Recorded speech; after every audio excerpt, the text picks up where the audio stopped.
It's interesting how female in politics are much more judged, if they laugh twice in a speech, or it's going to be Glassy-eyed analyzed or and men can get away with murder.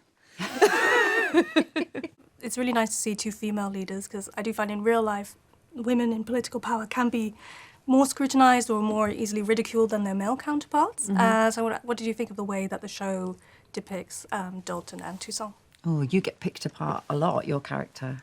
Yeah. Well, she's under. Yeah, but it was interesting to explore. To have when I read the script, what jumped at me was how different they seem to be, but how, in the end, their goals might not be so different. And about changing a system which is not very truthful, not very about the people, and how in the end, even if they seem so different, almost the opposite at the beginning, they actually have something in common also as human beings about, like they care, And they're in, there's only them in this situation because they're at the top of their game. They've fought really hard to get to where they're at, and it's their time.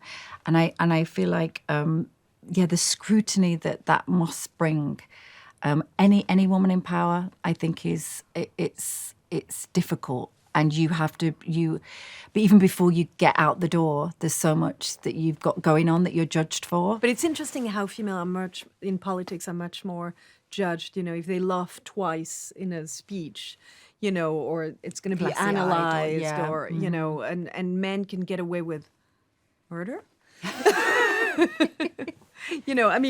Pretty much. Yeah. But women can get away with the smallest, the smallest thing. It seems still relevant today, Yeah, I think the emotional shift of if you see that in a woman, then the trust that you're not going to be able to rule. When a man can be completely erratic and say the craziest thing, and people still are okay with it. It seems like we're still not in naming that world. anybody. No, I think we know who we're talking about.